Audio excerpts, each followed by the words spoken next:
नमस्ते दोस्तों, फिर से स्वागत है मेरी राधा रानी रसोई में। और आज हम बनाएंगे veg hakka noodle, no onion no garlic hakka noodle. देखिए, पहले मैंने नूडल्स को जो है पानी चढ़ा दिया है उसको उबालने के लिए। अब जो टेक्निक है, जो टिप एंड ट्रिक्स है कि नूडल्स आपके कैसे बनेंगे, चिपचिपे नहीं बनेंगे, लसलसे। लेकिन मैं इसमें कोई एक्स्ट्रा ऑयल वगैरह कुछ नहीं यूज़ करूँगी, लेकिन फिर भी आपका जो नूडल है बहुत अच्छा बनेगा। देखिए, जो पानी जो है उबलने लगा है।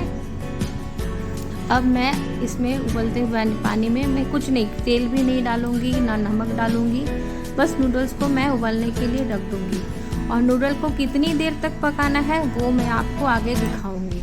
और तो आपको ज़रूर ध्यान से देखिए और वीडियो को स्किप मत कीजिए, नहीं तो आपको पता नहीं चलेगा कि कहाँ से किस तरह से आपको नूडल्स को किस तरह से कितनी देर तक पकाना है, किस स्टेज में आपको नूडल्स को निकालना है। तो फिर चलिए फिर से हम शुरू करते हैं वेजिटेबल्स को। देखिए, कोई भी चाइनीज़ चीज़ें जो है 3 C से बनता है, वो है कैरेट, कैबेज एंड कैप्सिकम। तो कैरेट, कैबेज, कैप्सिकम को मैंने छोटा छोटा एकदम ग्रेट कर लिया है, एकदम पतला पतला काट लिया है। और लगेगा जिंजर और ग्रीन चिली, अदरक और हरी मिर्च।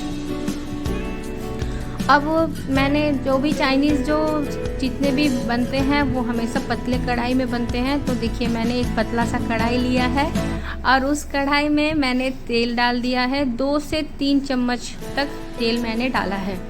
अब तेल गर्म होने के बाद मैं इसमें डालूंगी हींग। हींग इसलिए ज़रूरी है कि वो जो हींग और अदरक डालने से एक अच्छी खुशबू आती है, तो हमारे no onion no garlic noodles को उसका टेस्ट बढ़ाएगा। देखिए, हींग डालने के बाद मैंने इसमें अदरक जो मैंने कस के रखा था, ग्रेट करके रखा था, वो डाल दिया है और हरी मिर्च को डाल दिया है।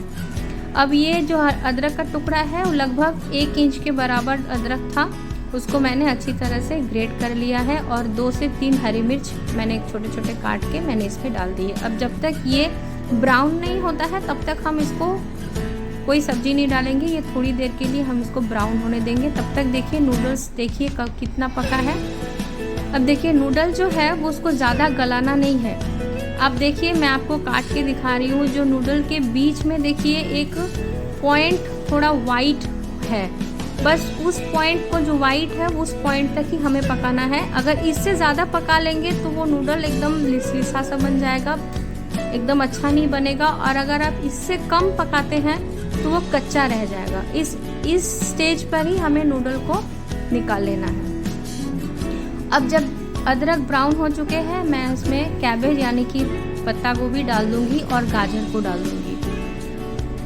अब इसमें कोई नमक नहीं डालना है, कुछ नहीं डालना है। और फ्लेम को एकदम हाई रखना है, क्योंकि जो भी चाइनीज़ जैसे इस तरह से जो बनते हैं रेसिपीज़, वो हाई फ्लेम में ही बनते हैं। और अभी अगर मैं इसमें पानी डाल दूंगी तो कैबेज जो है पानी छोड़ देगा, फिर वो जो उसमें जो क्रंचीनेस है वो ख़राब हो जाएगा। देखिए, मैं नूडल्स को आपको फिर से तोड़ के दिखाती हूँ किस स्टेज में आपको दिखाना है, उतारना है। देखिए, आप नूडल्स के बीच में एक छोटा सा वाइट पॉइंट देख रहे हैं, इस पॉइंट में आपको नूडल्स को उठा चूल्हे से निकाल देना है। और देखिए, अभी मैंने इसमें कोई तेल कुछ नहीं डाला है, लेकिन फिर भी जो नूडल्स है बिल्कुल अलग अलग है, कोई चिपका नहीं है एक दूसरे से। इस तरह से आप अगर बनाइएगा तो आपको एक्स्ट्रा ऑयल डालने की कोई ज़रूरत ही नहीं पड़ेगी। अब देखिए, कैबेज जो है और कैरेट थोड़े पक चुके हैं। अब इसमें मैं जो कैप्सिकम है वो डाल दूंगी। अभी तक जिन्होंने मेरे चैनल को सब्सक्राइब नहीं किया है, प्लीज़ सब्सक्राइब कर लीजिए और मेरे वीडियोस पर लाइक भी दीजिए और ज़्यादा से ज़्यादा शेयर कीजिए, ताकि मेरी वीडियोस दूसरे के पास भी जा सके, मेरी रेसिपीज सबको मिल सके।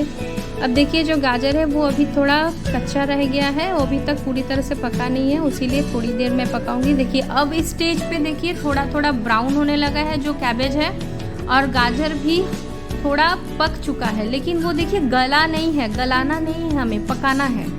तो क्योंकि अगर कच्चा भी रहेगा तो भी ख़राब लगेगा और ज़्यादा गल जाएगा तो नूडल्स जो है एकदम अलग सा बनेगा। देखिए, अब इस स्टेज में मैं इसमें नमक डालूंगी, क्योंकि अभी पानी नहीं छोड़ेगा। नमक डालने के बाद मैं इसमें 1 चम्मच सोया सॉस डालूंगी। सोया सॉस जो है वो ऑप्शनल है, आप डालना चाहे तो डालिए, नहीं डालना चाहे तो नहीं डालिए। देखिए 1 चम्मच सोया सॉस डालने के बाद अब मैं इसमें जो नूडल्स जो है वो मैं मिक्स कर दूँगी।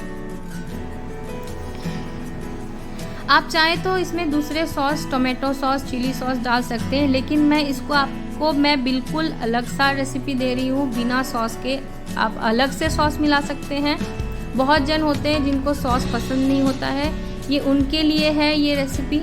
कि बहुत समय होता है कि बहुत जन को सॉस पसंद नहीं आता है, तो आप इस तरह से बिना सॉस के भी आप बहुत अच्छा नूडल्स बना सकते हैं। अब जो नूडल्स है मैं जितने भी वेजिटेबल्स पके हुए हैं मैं उसमें मिला दूंगी। मिलाने के बाद आप इस स्टेज में थोड़ी सी काली मिर्च जो पाउडर है वो भी डाल सकते हैं अगर आपको पसंद है तो। अगर आपको पसंद नहीं है तो आप काली मिर्च ना भी डालें तो चलेगा। अब हम बस और कुछ नहीं करना है, वेजिटेबल्स को नूडल्स के साथ मिक्स कर लेना है, बस इतना ही बाकी है और अभी कुछ बाकी नहीं है।